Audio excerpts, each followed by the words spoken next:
Hi there, Taurus. Thank you for joining me for your weekly forecast for week commencing the 29th of August. This week sees two principal events occur in the part of your scope that's to do with your self-expression. Firstly, on Tuesday, Mercury goes into a retrograde.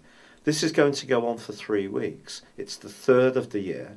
There's going to be another 2 weeks of retrograde just before Christmas, but it is going to inform your social situation and also your love life. And if you're a creative bull, I do feel over the next 3 weeks there may be times when things seem to be a bit stop-start. There are changes of plans. Not necessarily everything's going to flow along as you would like, but it's not just going to be because of Mercury's retrograde, because the solar eclipse that occurs on the 1st of September on Thursday is really important. Now, on the face of it, this is going to give you a marvellous opportunity to flourish over the next half year when it comes to your talents and any form of flair or desires that you have that you want to express. But we have to be mindful of the role of Neptune and Saturn, which feed into this particular solar eclipse in quite a challenging way. Saturn, in the first half of this week, continues to be alongside Mars. And this is good insofar as it can help you to take more seriously your long-term financial situation. But also they're being challenged by Neptune in such a way as you've got to be realistic. If you have got some dreamy ideas about where your future plans are going to be going, or how you're going to get there, or the people that you're pinning your hopes on, there could be some disappointments.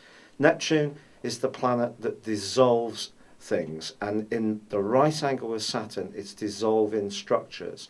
So if you're involved in any kind of groups, don't be surprised if over the next 6 months that some of those groups actually change quite a lot in their characteristic.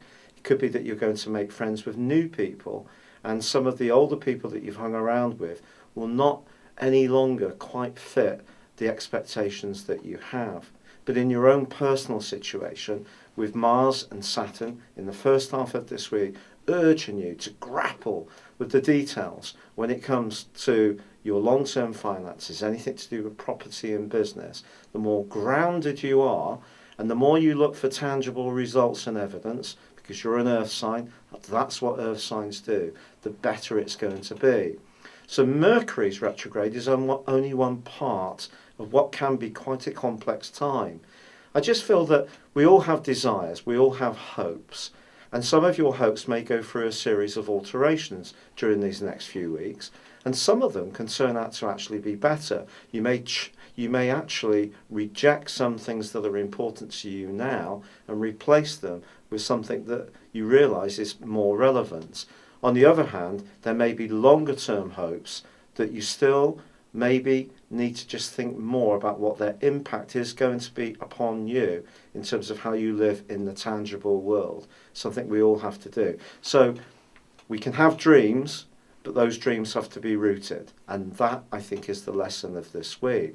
But there's another thing that happens on Tuesday, because your ruling planet Venus relocates out of a very playful area and into a much earthier one. This change is ultimately going to be very good for you, which I'll explain more next week as Mars reconnects with Venus, and this can be very positive, but it again is asking you to be grounded. So if you are at work and you're needing to deal with people that you find not necessarily easy to get along with, a little bit of sacrifice may be necessary. You may have to try and be a little bit more polite and diplomatic with someone that's a bit grinds on you a little bit. But don't underestimate how much a sense of humour and your personality can still overcome a lot at this time. And the solar eclipse can, as long as you're aware of the pitfalls, still be enormously positive for you right through the next half year. It's been a real pleasure being with you. Thank you for joining me. Good luck and goodbye for now.